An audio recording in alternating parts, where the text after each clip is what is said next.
Hello, good morning, जोहार। मैं राजू और आप देख रहे हैं 24 झारखंड न्यूज। चलिए जानते हैं झारखंड की आज की 25 मुख्य बड़ी खबरों को। झारखंड के इन 4 जिलों में होगी बारिश, 4 डिग्री तक गिरेगा न्यूनतम तापमान। जाने कैसा रहेगा मौसम।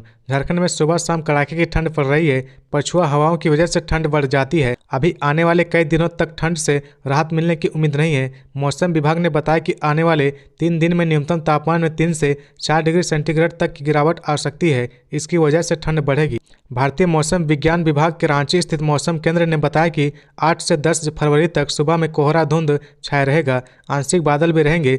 11 फरवरी से फिर पश्चिमी विक्षोभ का असर देखने को मिलेगा और इसकी वजह से बारिश भी होगी। झारखंड के उत्तर पश्चिमी भागों में कुछ जगहों पर हल्के दर्जे की वर्षा होने की बात मौसम विभाग ने कही है। मौसम विभाग के मुताबिक गढ़वा, पलामू, चतरा और लातेहार जिले में कहीं कहीं हल्की बारिश हो सकती है। मौसम विभाग के प्रमुख अभिषेक आनंद के मुताबिक एक नया वेस्टर्न डिस्टर्बेंस देखा जा रहा है। इसके असर से झारखंड में इन 4 जिलों में बारिश हो सकती है। राजधानी रांची के मौसम पूर्व अनुमान की बात करें तो 11 फरवरी तक सुबह में कोहरा या धुंध छाया रहेगा, बाद में मौसम शुष्क रहेगा। 9 फरवरी से 11 फरवरी के बीच सुबह में आंशिक बादल भी छाए रह सकते हैं। मौसम वैज्ञानिक अभिषेक आनंद ने कहा कि पश्चिमी विक्षोभ बनने के कारण 11 फरवरी से मौसम में बदलाव हो सकता है। 10 फरवरी को पलामू प्रमंडल वाले इलाके में आंशिक बादल छाए रह सकते हैं। 11 से इसी इलाके में हल्की बारिश भी हो सकती है। अब 125 यूनिट तक मुफ्त बिजली देगी झारखंड सरकार। सीएम चंपई सोरेन का बड़ा फैसला। झारखंड सरकार अब बिजली सब्सिडी में बढ़ोतरी करने जा रही है। सरकार अब बिजली उपभोक्ताओं को 100 यूनिट के बजाय 125 यूनिट बिजली मुफ्त देगी। इसके साथ सभी वंचित टोलों में बिजली पहुंचाई जाएंगी। इस संबंध में ऊर्जा विभाग को प्रस्ताव तैयार करने का सीएम चंपई सोरेन ने निर्देश दिया है। गौरतलब है कि बुधवार को मुख्यमंत्री ने झारखंड मंत्रालय में वित्तीय वर्ष 2023-24 के राजस्व प्राप्ति और व्यय को लेकर विभिन्न विभागों के अपर मुख्य सचिव, प्रधान सचिव, सचिव के साथ उच्च स्तरीय समीक्षा बैठक में कही। मुख्यमंत्री ने सभी अधिकारियों को विभागों के विभिन्न योजनाओं के कार्यों में तेजी लाने का निर्देश दिया है ताकि ज़्यादा से ज़्यादा जनता को इसका लाभ दे सके। मुख्यमंत्री ने जनहित से जुड़ी तमाम योजनाओं को समय पर पूरा करने को कहा। उन्होंने स्वीकृत योजनाओं का कार्य जल्द से जल्द करने और लंबित योजनाओं को पूर्ण करने का भी निर्देश दिया है। मुख्यमंत्री ने अधिकारियों को वित्तीय प्रबंधन को और भी बेहतर बनाने को कहा। उन्होंने कहा कि चालू वित्तीय वर्ष की समाप्ति में अब 2 महीने से कम समय बचा हुआ है। ऐसे में सभी विभाग अपने बजट की राशि के खर्चे में तेजी लाएं ताकि जो लक्ष्य निर्धारित है उसे पूरा कर सके। मुख्यमंत्री ने आपकी योजना, आपकी सरकार, आपके द्वार कार्यक्रम को लेकर पिछले वर्ष 24 नवंबर से 26 दिसंबर तक आयोजित शिविरों में विभिन्न योजनाओं से संबंधित जो आवेदन मिले हैं उनकी उत्थान जानकारी ली। इस क्रम में निष्पादित, अस्वीकृत और लंबित आवेदनों के बारे में भी जाना। उन्होंने कहा कि आवेदन लंबित ना रहे, इसे हर हाल में सुनिश्चित करें और जिस आवेदन को अस्वीकृत किया गया उसकी वजह भी बताई जानी चाहिए। अधिकारियों ने मुख्यमंत्री को बताया कि आपकी योजना, आपकी सरकार, आपके द्वार कार्यक्रम के तहत 59,28,000 से ज़्यादा आवेदन मिले हैं, जिनमें से 60% से ज़्यादा का निष्पादन किया जा चुका है। केंद्रीय मंत्री अर्जुन मुंडा कृषि क्षेत्र में बदलाव के लिए करेंगे ये 3 शुरुआत। किसानों को ऐसे मिलेगा फायदा। कृषि एवं किसान कल्याण मंत्रालय। भारत सरकार 8 फरवरी को कृषि क्षेत्र में क्रांतिकारी बदलाव लाने के लिए 3 महत्वपूर्ण पहल करने जा रही है। केंद्रीय कृषि एवं किसान कल्याण सह जनजातीय कल्याण मंत्री अर्जुन मुंडा प्रधानमंत्री फसल बीमा योजना के अंतर्गत केंद्रीकृत किसान रक्षक हेल्पलाइन नंबर 1444-7 और पोर्टल कृषि बीमा सैंडबॉक्स फ्रेमवर्क प्लेटफॉर्म सारथी 1444-7 और पोर्टल कृषि बीमा सैंडबॉक्स फ्रेमवर्क प्लेटफॉर्म साथी व कृषि समुदाय के लिए learning management system platform launch करने जा रहे हैं। कार्यक्रम में केंद्रीय कृषि एवं किसान कल्याण तथा खाद्य प्रसंस्करण राज्य मंत्री शोभा करंदलाजे और केंद्रीय कृषि एवं किसान कल्याण राज्य मंत्री कैलाश चौधरी भी उपस्थित रहेंगे। ये पहल डिजिटल नवाचार व व्यापक जोखिम सुरक्षा समाधानों के माध्यम से किसान समुदाय के कल्याण और स्वायत्त को बढ़ाने की दिशा में एक महत्वपूर्ण कदम होगा। ई गवर्नेंस डिवीजन के सहयोग से लर्निंग मैनेजमेंट सिस्टम कृषि क्षेत्र में प्रशिक्षण व ज्ञान साझा करेगा। इसके अलावा यह प्रमुख कृषि योजनाओं को लागू करने की चुनौतियों का समाधान भी करेगा और हितधारकों के बीच निरंतर सीखने और समन्वय को सुविधाजनक बनाएगा। उसी तरह भारत सरकार ने प्रधानमंत्री फसल बीमा योजना के तहत एक केंद्रीकृत किसान रक्षक हेल्पलाइन और पोर्टल विकसित किया है। अब इस योजना के अंतर्गत नामांकित सभी किसान फसलों का बीमा तथा शिकायतों को दर्ज करने के लिए केंद्रीय हेल्पलाइन नंबर 1444 444447 पर कॉल कर सकते हैं, जिससे समय पर समर्थन और पारदर्शी संचार सुनिश्चित होगा। पारंपरिक फसल बीमा से परे जाकर भारत सरकार ने सारथी एक व्यापक बीमा प्लेटफॉर्म विकसित किया है। सारथी किसान समुदाय की विविध जरूरतों को पूरा करने के लिए कई बीमा उत्पाद प्रदान करता है, जिसमें स्वास्थ्य और जीवन बीमा से लेकर कृषि उपकरणों और अन्य के लिए कवरेज शामिल है। चतरा में नक्सलियों ने पुलिस टीम पर किया हमला, 2 जवान सहित 3 घायल। चतरा सदर थाना क्षेत्र के बोरियो में बुधवार को नक्सलियों ने पुलिस टीम पर हमला कर दिया। इस घटना में 2 जवान शहीद हो गए। शहीद जवानों में बिहार के गया जिला वाजिरगंज निवासी सिकंदर सिंह व पलामू जिला तरहस्सी गांव निवासी सुकून राम शामिल है। वहीं घायलों में पलामू में आकाश सिंह, चाईबासा मनोहरपुर थाना क्षेत्र के कुर्था बेरा गांव के संजय लुगुन व गिरिडीह जिला के गरम पालकों के कुशान लाल हजरा शामिल है। इसमें एक घायल जवान आकाश सिंह की स्थिति गंभीर है। उन्हें हेलीकॉप्टर से बेहतर इलाज के लिए रांची ले जाया गया।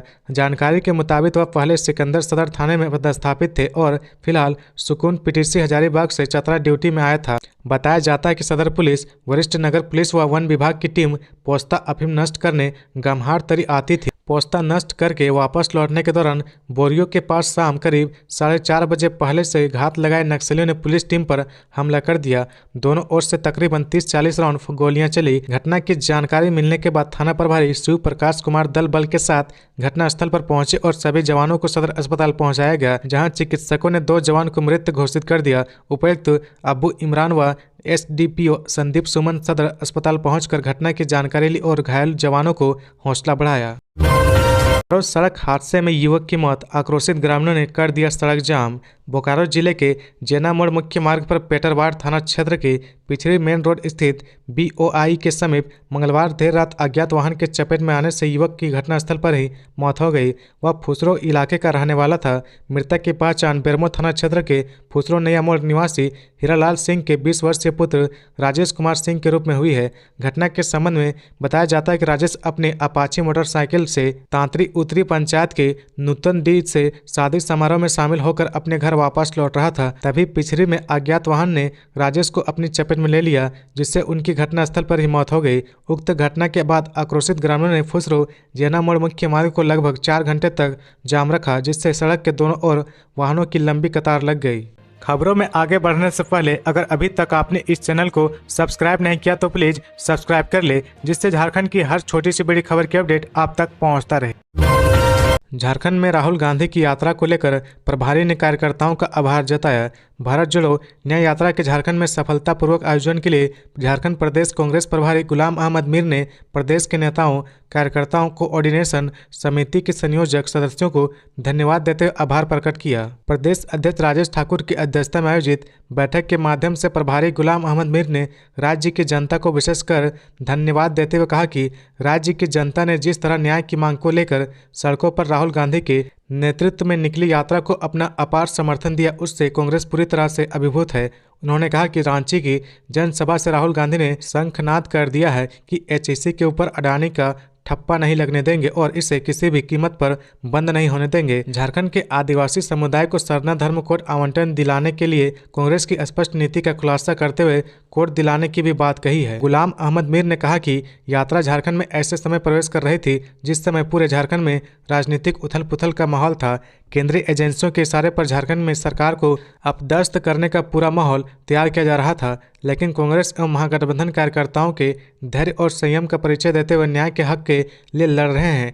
राहुल गांधी जी की यात्रा को झारखंड में शानदार सफलता दिलाई। न्याय यात्रा के जरिए झारखंड की जनता की मूल समस्याओं को राष्ट्रीय पलक पर उठाया गया और हम पूरे विश्वास के साथ कह सकते हैं कि समस्याओं के समाधान हेतु कांग्रेस नेतृत्व सतत प्रयत्नशील रहेगा। शपथ ग्रहण समारोह के तारीख में बदलाव, अब 16 फरवरी को होगा कार्यक्रम। चंपई सोरेन सरकार के शपथ ग्रहण समारोह की तारीख में बदलाव हुआ है। मुख्यमंत्री के शपथ ग्रहण का समारोह अब 16 फरवरी को होगा। 16 फरवरी को राजभवन में 3 बजे से कार्यक्रम तय है। गौरतलब है कि पहले यह कार्यक्रम गुरुवार यानी 8 फरवरी को होना था। तारीख में बदलाव के कारण कांग्रेस का लिस्ट नहीं मिल पाना बताया जा रहा है। गौरतलब है कि 2 फरवरी को राजभवन में चंपई सोरेन ने मुख्यमंत्री पद की शपथ ली थी। उनके साथ कांग्रेस के आलमगीर आलम और आरजेडी की सत्येंद्र भोक्ता ने भी मंत्री पद की शपथ ली थी। मंगलवार को मीडिया से बातचीत में इरफान अंसारी ने कहा कि मैं लगातार 2 बार से विधायक हूं, पढ़ा लिखा हूँ, डॉक्टर हूँ, मंत्री पद पर मेरा दावा बनता है, बाकी फैसला आला कमान को करना है। हालांकि यह पहली बार नहीं है जबकि इरफान अंसारी ने मंत्री पद पर दावा किया हो। अभी एक हफ्ते पहले ही उन्होंने संकेत दिया था कि यदि पुरानी हेमंत कैबिनेट में शामिल कांग्रेस कोटे के मंत्रियों को रिपीट किया जाता है तो इसका विरोध होगा। इरफान अंसारी ने कभी खुलकर तो नहीं कहा, लेकिन इशारों ही इशारों में संकेत दे चुके हैं। उनकी लालसा स्वास्थ्य मंत्री बनने की है, इसके लिए वह बार बार अपने डॉक्टर होने का हवाला देते हैं। रांची जिले में तैनात विभिन्न पुलिस अधिकारियों का बड़े पैमाने पर ट्रांसफर पोस्टिंग किया गया है, जिसकी सूची जिले के वरीय पुलिस अधीक्षक ने जारी कर दिया है। अफसरों को जल्द से जल्द अपने नए स्थान पर योगदान देने को कहा गया है। इस सूची में वैसे अफसरों का नाम शामिल है जो एक ही जगह पर लंबे समय से पदस्थापित थे। जारी अधिसूचना में लिखा गया कि झारखंड सरकार पत्रांक संख्या 6352 दिनांक 27 दिसंबर 2023 के माध्यम से प्राप्त निर्देश के आलोक में दिनांक 31 जनवरी 2024 को संपन्न राज्य स्थापना पार्षद की बैठक में लिए गए निर्णय के तहत एक ही जिला इकाई में 3 वर्ष या इससे अधिक समय अवधि से पदस्थापित रांची जिला बल पुलिस निरीक्षकों को स्थानांतरित किया जाता है। रांची वरीय पुलिस अधीक्षक द्वारा जारी अधिसूचना के मुताबिक पुलिस निरीक्षक अरुण कुमार को भ्रष्टाचार निरोधक ब्यूरो रांची में स्थानांतरित किया गया है। वहीं पुलिस अधीक्षक आभास कुमार को विशेष शाखा रांची, ब्रज कुमार को गढ़वा जिला, प्रवीण कुमार को रेल धनबाद, विनय कुमार सिंह को झारखंड पुलिस अकादमी हजारीबाग, रवि ठाकुर को देवघर और जॉन मुर्मू को झारखंड स्थानांतरित किया गया है। उसी तरह अभय कुमार सिंह को भ्रष्टाचार निरोधक ब्यूरो रांची, शैलेश प्रसाद को गिरिडीह में योगदान देने को कहा गया है। हेमंत सोरेन से जुड़े मामले में ईडी की कार्रवाई। कोलकाता में योगेश अग्रवाल के ठिकानों पर छापेमारी। पूर्व मुख्यमंत्री हेमंत सोरेन की मुश्किलें कम होने का नाम नहीं ले रही है। ईडी की विशेष अदालत में पेशी से पहले कोलकाता में उनके करीबियों के यहाँ बुधवार को छापेमारी हुई। मामला सेल कंपनी के जरिए मनी लॉन्ड्रिंग से जुड़ा है, जिसके तार हेमंत सोरेन से जुड़े हैं। सूत्रों के मुताबिक रांची में वित्तीय धोखाधड़ी के मामले में कोलकाता के मुदियाली में छापेमारी करने के लिए रांची से ईडी की टीम पहुंची है। टीम ने योगेश अग्रवाल नामक कारोबारी के घर दबिश्ती। मुदियाली ही नहीं, ईडी की एक अन्य टीम ने विधान सारणी स्थित इस बिजनेसमैन के दफ्तर में भी छापेमारी की है। योगेश अग्रवाल के घर और दफ्तर पर ईडी की तलाश लगातार जारी है। सूत्रों का कहना है कि अग्रवाल परिवार रियल एस्टेट, फाइनेंस और मोटर ट्रेनिंग स्कूल का कारोबार करता है। मोटर ट्रेनिंग कंपनी का नाम लाला भारद्वाज मोटर ट्रेनिंग स्कूल है। इन कंपनियों के निदेशक योगेश अग्रवाल और अनीसा अग्रवाल हैं। इससे पहले भी इस मामले में 2 कारोबारियों से पूछताछ की जा चुकी है। ईडी के अधिकारियों ने दावा किया है कि झारखंड के पूर्व मुख्यमंत्री हेमंत सोरेन की गिरफ्तारी के तार कोलकाता के कारोबारी से जुड़े हुए हैं। ईडी का आरोप है कि कोलकाता के कारोबारी योगेश अग्रवाल का रियल एस्टेट और फाइनेंस का कारोबार है। घटना को लेकर पश्चिम बंगाल के ईडी अधिकारी झारखंड के अपने समकक्षों के साथ नियमित बैठक कर रहे हैं। सूत्रों के मुताबिक हेमंत सोरेन की गिरफ्तारी के बाद उनके आवास से एक कार बरामद की गई है। ईडी ने दावा किया कि जो कार मिली है वह मुदियाली व्यवसाय की कंपनी द्वारा पंजीकृत थी। हेमंत सोरेन की कार भी मुदियाली कंपनी के नाम पर रजिस्टर्ड है। यह पता चला है कि कोलकाता के 2 व्यापारियों का बयान उन सबूतों में से एक था जो ईडी को झारखंड के पूर्व मुख्यमंत्री हेमंत सोरेन की गिरफ्तारी के मामले में मिले थे। हेमंत सोरेन की रिमांड अवधि कोर्ट ने बढ़ाई, 5 दिन और पूछताछ करेगी ईडी। झारखंड के पूर्व मुख्यमंत्री हेमंत सोरेन को बुधवार को पीएमएलए कोर्ट में पेश किया गया। एक बार फिर से ईडी हेमंत सोरेन से 5 दिन पूछताछ करेगी। कोर्ट ने ईडी को हेमंत सोरेन की 5 दिन की रिमांड दी है। हालांकि ईडी ने कोर्ट से 7 दिनों की रिमांड मांगी थी। वहीं हेमंत सोरेन की ओर से पक्ष रहे महाधिवक्ता ने रिमांड खत्म कर होटवार जेल में रखने का आग्रह किया था। गौरतलब है कि हेमंत सोरेन की इससे पहले 2 फरवरी को ईडी कोर्ट में पेश किया गया था। उस वक्त भी उन्हें 5 दिनों की रिमांड पर भेजा गया था। जमीन घोटाले मामले में हेमंत सोरेन को 31 जनवरी को ईडी ने पूछताछ के बाद गिरफ्तार कर लिया था, जिसके बाद हेमंत सोरेन ने राजभवन जाकर राज्यपाल को अपना इस्तीफा सौंपा था। जिसके बाद 2 फरवरी को चंपई सोरेन ने झारखंड के नए मुख्यमंत्री के रूप में शपथ लिया। गौरतलब है कि हेमंत सोरेन ईडी की रिमांड पर रहते हुए 5 फरवरी को चंपई सरकार के फ्लोर टेस्ट में शामिल हुए थे। इस दौरान उन्होंने जमकर अपनी भड़ास निकाली थी। इसके साथ ही उन्होंने ईडी, राजभवन और केंद्र को खूब खरी खोटी सुनाई थी। हेमंत ने खुले तौर पर चैलेंज किया था कि अगर उनके खिलाफ कोई सबूत है तो ईडी पेश करे। अगर ऐसा हुआ तो वो राजनीति से संन्यास ले लेंगे। इतना ही नहीं, झारखंड छोड़ देंगे। राजभवन पर निशाना साधते हुए उन्होंने कहा कि देश के इतिहास में पहली बार हुआ है जब राजभवन के किसी मुख्यमंत्री की गिरफ्तारी हुई है। झारखंड के मुख्यमंत्री बनने के बाद पहली बार अपने घर पहुंचे चंपई सोरेन का हुआ भव्य स्वागत। झारखंड के मुख्यमंत्री बनने के बाद चंपई सोरेन पहली बार बुधवार को सरायकेला खरसावां जिला स्थित अपने पृथक गांव जिलिंगगोडा पहुंचे। यहां लोगों ने उनका भव्य स्वागत किया। हेलीपैड से लेकर उनके घर तक पूरे गांव को सजा दिया गया था। पूरे गांव को गोबर से लीप कर साफ किया गया। नृत्य संगीत के साथ कोल्हन टाइगर का उनके पृथक गांव में स्वागत हुआ। स्वागत से मुख्यमंत्री चंपई सोरेन भी अभिभूत दिखे और उनके घर के द्वार को फूल माला से सजाया गया। छोटे भाई दीकूराम सोरेन समेत पूरा परिवार चंपई सोरेन के आने का बेसब्री से इंतजार कर रहा था। प्रशासन की ओर से भी उनके स्वागत की भव्य तैयारी की गई।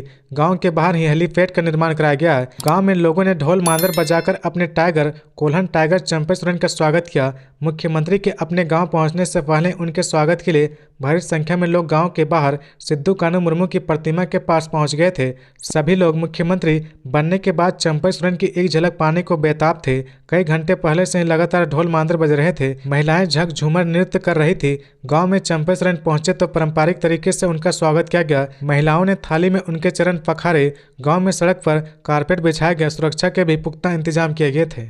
9 फरवरी को सीएम चंपई सोरेन देंगे अबुआ आवास की पहली किस्त की राशि। कोल्हन के 25,000 गरीब लाभुक के बैंक खाते में 9 फरवरी को मुख्यमंत्री चंपई सोरेन अबुआ आवास की पहली किस्त की राशि डीबीटी के माध्यम से प्रदान करेंगे। बिष्टुपुर गोपाल मैदान में आयोजित होने वाले कार्यक्रम की जिला प्रशासन ने तैयारी शुरू कर दी है। अबुआ आवास योजना के तहत लाभुक के बीच 5 किस्तों में 2 लाख की राशि आवास निर्माण के लिए दी जानी है। पहली किस्त की 15% 30,000 रुपये होगी। इसमें पूर्वी सिंहभूम जिले के 8,500 लाभुक शामिल होंगे।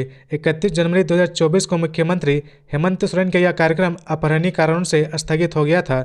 जानकारी के मुताबिक अबुआ आवास लेने के लाभुक का नाम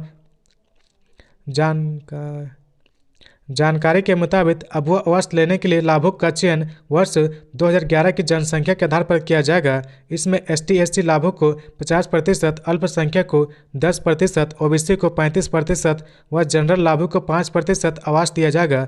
वित्तीय वर्ष 2023-24 में ST/SC को 4,069, माइनॉरिटी को 814, OBC को 2,848 व जनरल को 407 अबुआ आवास आवंटित किया जा रहा है। वर्ष 2024-25 में ST/SC को 7,120, अल्पसंख्यक को 1,424, OBC को 4,984 एवं जनरल को 712 अबुआ आवास आवंटित किया जाएगा। वहीं वित्तीय वर्ष 2025-26 में ST/SC को 5,085, अल्पसंख्यक को 1,017, OBC को 3,560 व जनरल श्रेणी को 509 अबुआ आवास देना तय किया गया है।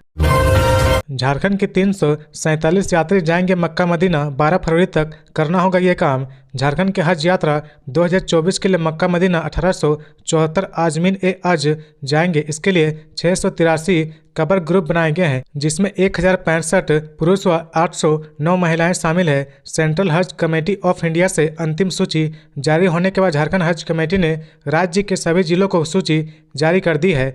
हज यात्रा पर जाने वाले को 9 फरवरी तक 81,800 रुपये जमा करने होंगे। झारखंड में रांची से सबसे अधिक 347, जमशेदपुर से 282 और सबसे कम 2 यात्री दुमका से हज यात्रा पर जाएंगे। चयनित हज यात्रियों को credit card, debit card, net banking व UPI के माध्यम से धनराशि जमा करने की सुविधा दी गई है। चयनित आवेदक हज कमेटी ऑफ इंडिया के स्टेट बैंक ऑफ इंडिया और यूनियन बैंक ऑफ इंडिया के खाते में भी राशि जमा कर सकते हैं। आवेदकों को हज पर जाने के लिए सरकारी अस्पताल के चिकित्सक द्वारा जारी मेडिकल प्रमाण पत्र जमा करना होगा। इस बार हज कमेटी ऑफ इंडिया ने एक नया आदेश भी जारी किया है, जिसके मुताबिक हज आवेदकों को मेडिकल प्रमाण पत्र के अलावा स्वयं के हस्ताक्षर अथवा अंगूठा निशान के साथ घोषणा पत्र देना होगा। इस घोषणा पत्र के साथ मेडिकल प्रमाण पत्र, जमा धनराशि की रसीद, पासपोर्ट आदि के साथ आवेदक को आवेदन पत्र की हार्ड कॉपी 12 फरवरी तक झारखंड हज कमेटी कार्यालय में जमा करनी होगी।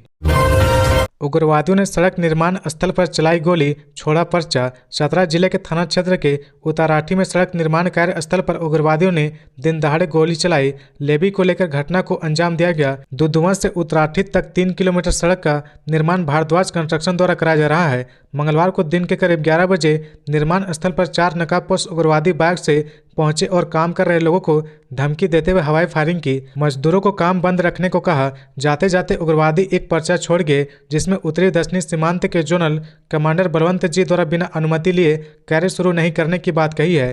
कहा कि TSPC संगठन से बिना मैनेज किए काम करने पर फौजी कार्रवाई होगी जिसमें आपका जान माल का नुकसान होगा। कंपनी को सभी कार्य बंद रखने की चेतावनी दी गई है। घटना से मजदूर डरे सहमे हुए हैं। घटना की सूचना पाकर पुलिस पदाधिकारी दल बल के साथ घटनास्थल पर पहुंचे और पर्चा को जब्त किया। इस संबंध में संवेदक ने थाने में आवेदन दिया। पुलिस ने संवेदक के आवेदन के आधार पर मामला दर्ज कर उग्रवादियों की धरपकड़ के लिए अभियान शुरू कर दिया है। तो ये थी आज की झारखंड की टॉप बड़ी खबरें। इसी तरह झारखंड की हर छोटी सी बड़ी खबर देखने के लिए आप हमारे चैनल 24 झारखंड न्यूज को सब्सक्राइब करके बेल आइकन प्रेस कर ले, जिससे झारखंड की हर छोटी सी बड़ी खबर की अपडेट आप तक पहुंचता रहे। तो आज के लिए बस इतना ही। हमें दीजिए इजाजत, फिर मिलते हैं नेक्स्ट न्यूज में।